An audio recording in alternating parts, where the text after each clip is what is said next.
Hello friends, আমি মৌসুমি আবার চলে এসেছি আপনাদের কাছে।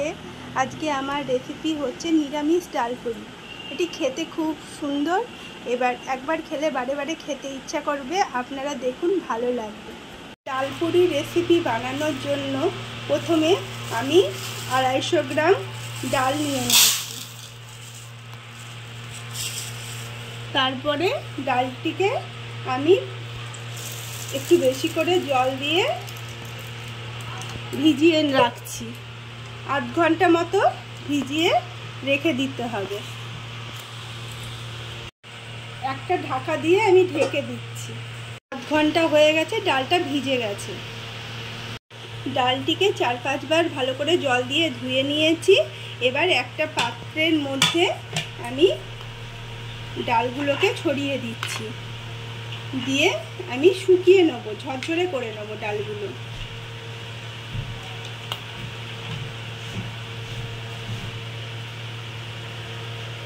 এবার আমি একটা তাওয়া বসিয়ে দিয়েছি। তাওয়াটা গরম হয়ে গেলে আমি প্রথমে শুকনো লঙ্কা একটা আর এলাচ এর মধ্যে দিয়ে দেব, দিয়ে এই দুটোকে একটু ভালো করে ভেজে নেব। এবার এর মধ্যে একটু জিরে দিয়ে দেব আর একটু ধনে দিয়ে দিলাম, নেড়ে নিচ্ছি। মশলাটি ভাজা হয়ে গেছে, একটা সুন্দর গন্ধ বেরোবে, আর লঙ্কাটাও মোটামুটি ভাজা হয়ে গেছে। এবার আমি এটিকে নামিয়ে একটা পেস্ট বানিয়ে নেব। ডালটা একদম ঝরঝরে হয়ে গেছে। এবার ডালটিকে আমি মিক্সির মধ্যে দিয়ে দিলাম, দিয়ে বেশি গুঁড়ো করব না, ডালটিকে একটু গুঁড়ো করে নেব।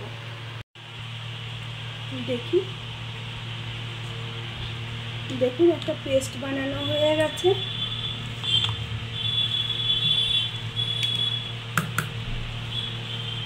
আমি একটা গামলায় ময়দা নিয়েছি, ময়দার ভেতরে লবণ দিয়ে দিচ্ছি, আর অল্প করে চিনি দিয়ে দিচ্ছি, আর একটু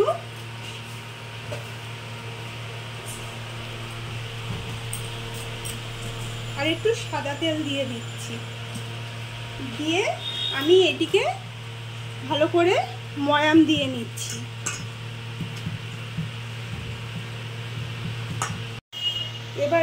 এবার অল্প অল্প করে জল দিয়ে আমি ময়দাটাকে ভালো করে মেখে নেব। অল্প অল্প করে জল দেব, দিয়ে মেখে নেব।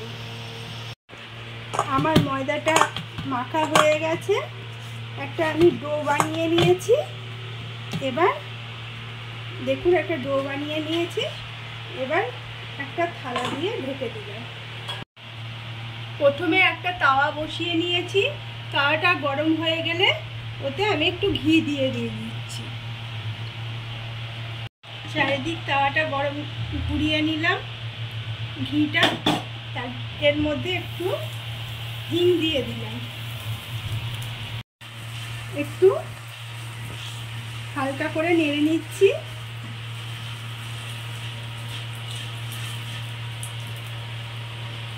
এর মধ্যে আদা আর কাঁচা লঙ্কা আমি একটা পেস্ট করে রেখেছি, এই পেস্টটা এর মধ্যে দিয়ে ভালো করে ভেজে নিচ্ছি।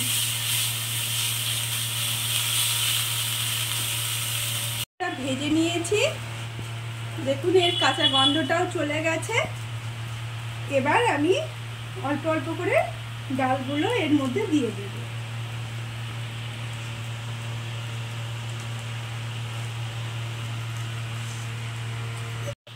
এবার ডালের সঙ্গে এই মশলাটিকে ভালো করে মিশিয়ে দিচ্ছি, আর ডালটাকে ভালো করে আমি ভেজে নিচ্ছি।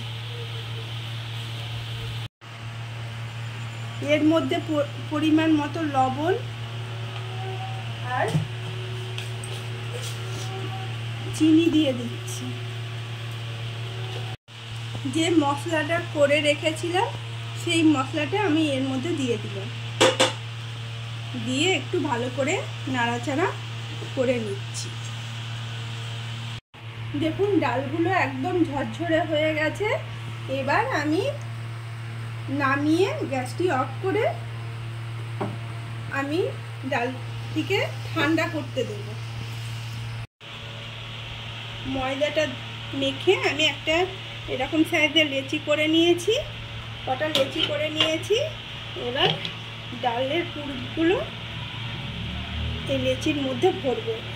এরকম করে একটা বাটি শেপ করে নিচ্ছি। বাটি শেপ যখন হয়ে যাচ্ছে, এই ডালের পুরগুলো আমি এর মধ্যে ভরিয়ে দেব। চেপে চেপে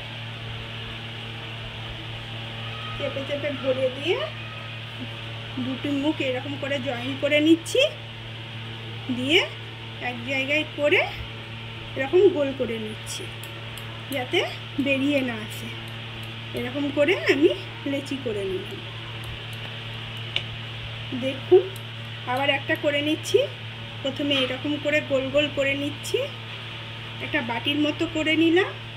এবার পুরগুলো আমি এর মধ্যে দেব, একটু চেপে চেপে দেব।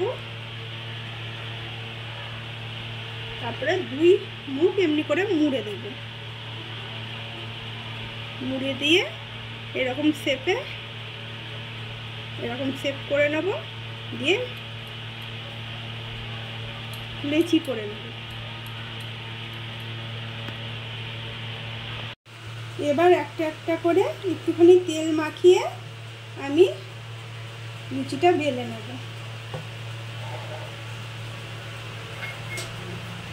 আস্তে আস্তে করে করব যাতে এটা বেরিয়ে না আসে।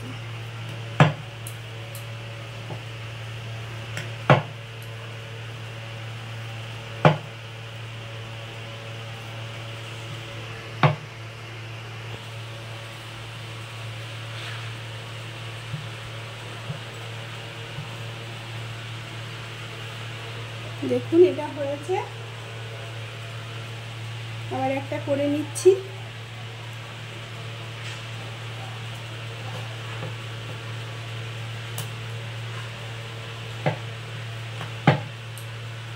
হালকা হাতে চাপ দেব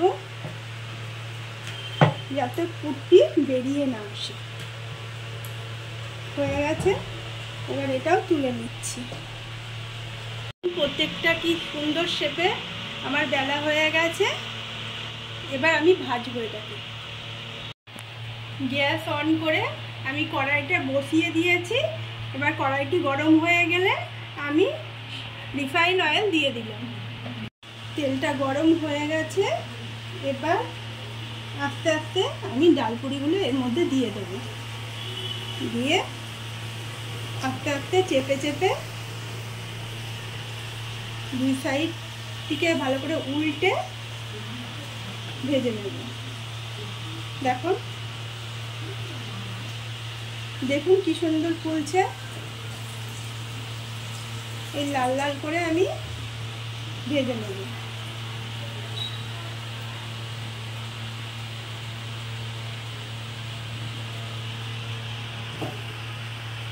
এইভাবে অপরটিও আমি ভেজে নিচ্ছি।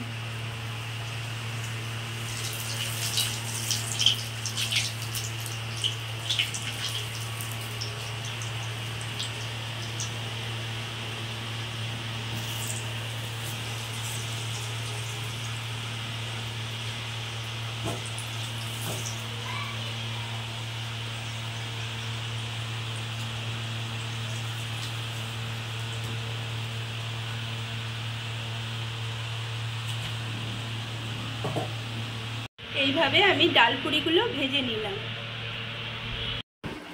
এই ডালপুরিগুলির সঙ্গে গরম গরম আলুর তরকারি দিয়ে খেলে খুব ভালো লাগে। যদি আমার এই রেসিপিটি আপনাদের ভালো লেগে থাকে তাহলে লাইক, কমেন্ট ও শেয়ার করবেন। পাশে থাকা বেল আইকনটি ক্লিক করে দেবেন যাতে সহজে আমার ভিডিও আপনাদের কাছে পৌঁছে যায়। তাহলে আসি, বাই।